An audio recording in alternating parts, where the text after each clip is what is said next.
Hi guys, what's up? And nandito tayo ngayon on the way to Atok Benguet.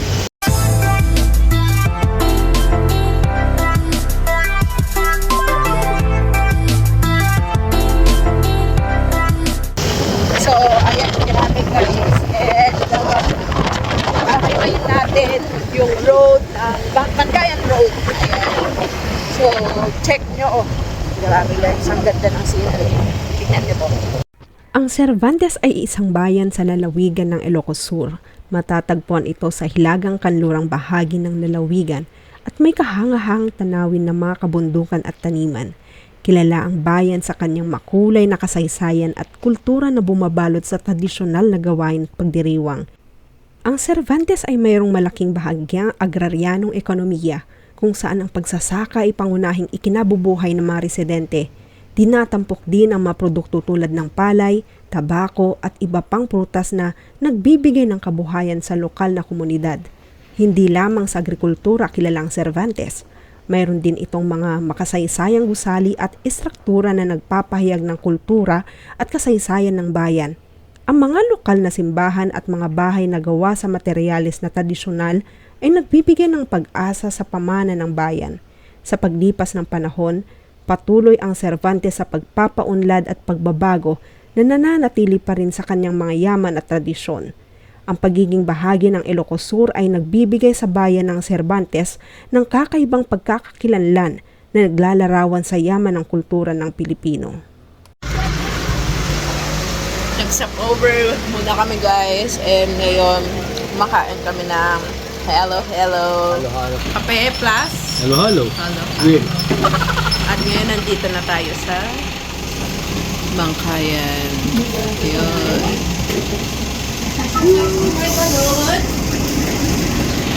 So preparing na din tayo guys kasi pupunta tayo sa old and new highest point daw. Ayan. Bago tayo pumunta ng Atok Benguet.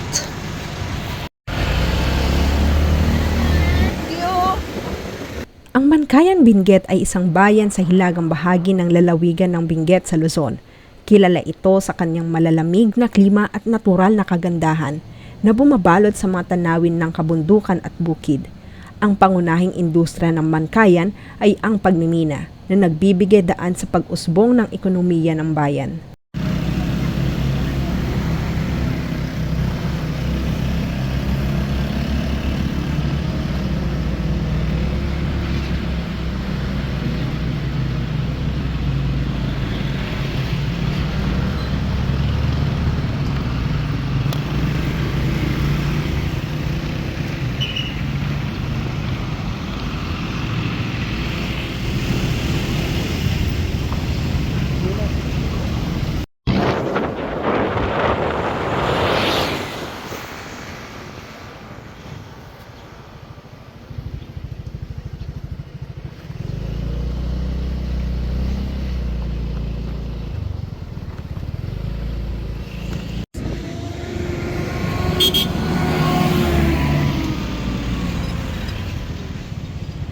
Ganda.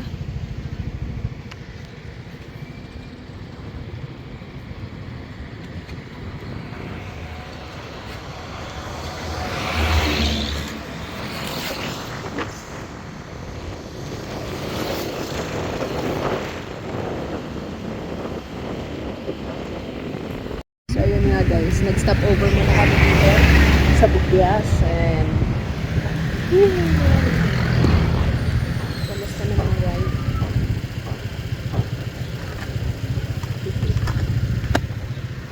So ang dami nilang ito guys ito yung parang sigarilyo nila. Mama.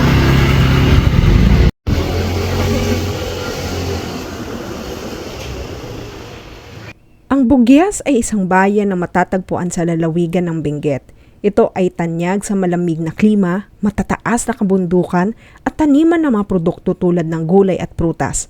Kilala rin ang Bugyas sa kanyang mga tradisyonal na ritual at kultura na nagpapakita ng kakaibang pag-iral ng mga katutubong tribo. Ang pagsasaka ay pangunahing industriya sa Bugyas. kung saan ang mga terraces ng gulay ay nagbibigay daan sa masiglang kita para sa mga lokal na residente. Wow! Grabe. So, ito yung bugyas. So, tignan din natin dito kung ano yung nagbago nila.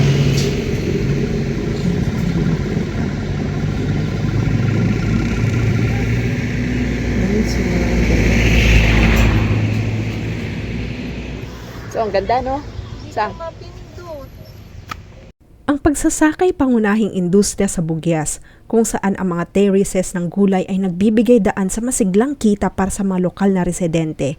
Ang bayan ay mayaman din sa likas yaman at natural na tanawin, kabilang ang mga tanawin mula sa Mount Pulag, ang pinakamataas na bundok sa Luzon. Sa larangan ng kultura, ang bugyas ay may makulay na pagdiriwang tulad ng Am-Among Festival, kung saan ipinagdiriwang ang mga tradisyonal na ritual at kasaysayan ng tribo sa pamamagitan ng sayaw at musika. Ang pagpapahalaga sa kanilang kultura ay nagpapakita ng matibay na kaugnayan ng mga taga-bugyas sa kanilang kasaysayan at mga ninuno.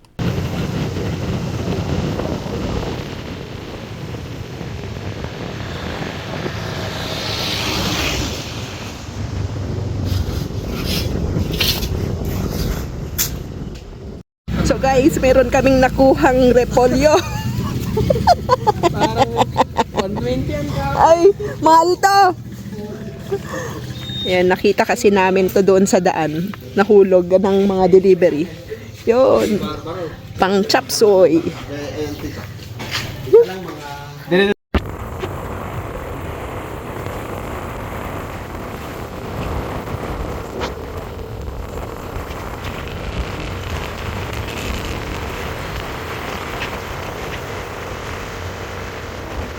Sabi sa'yo doon sa may ulam.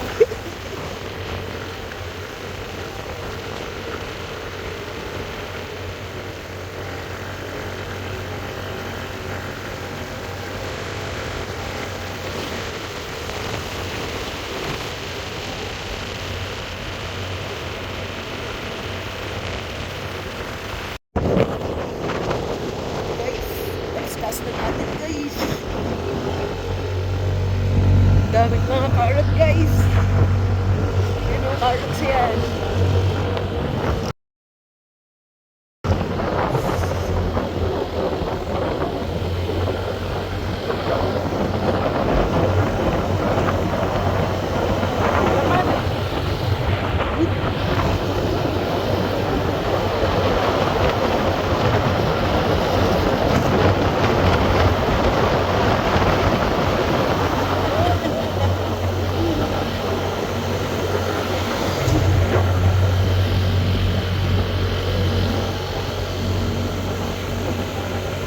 Choco Punkers on.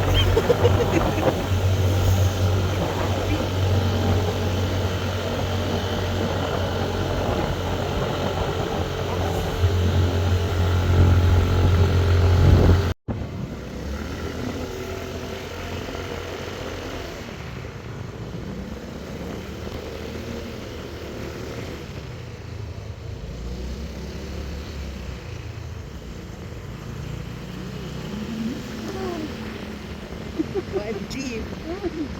Yung totoo. Asa ka naman. Iba yan.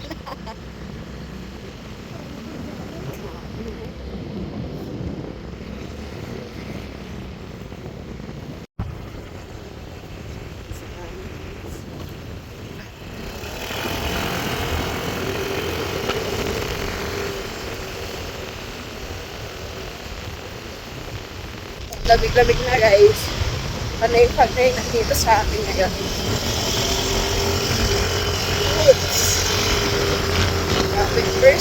First time namin makapunta dito.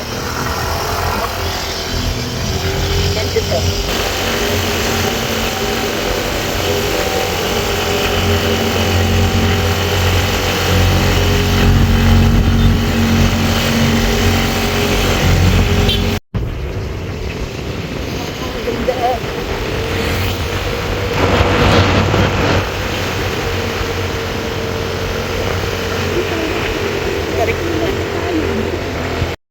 So guys, guys, tignan nyo tong ano. Panaymot na. At nandito nga kami sa highest elevation.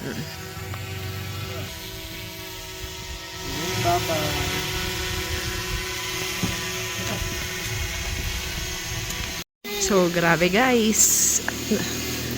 Hindi ko alam, nasa Mount Pulag na pala kami. Ang akala ko lang highest point. Highest point, Mount Pulag. Gusto ko to, hinahawakan ko talaga yung mga ano talaga dito. Gusto ko talaga. Ikaw din. So, grabe guys yung mga moss dito. Hindi ko alam kung nakikita nyo. Yan. May mga moss dyan. Grabe. Amazing. Ganda. Oops.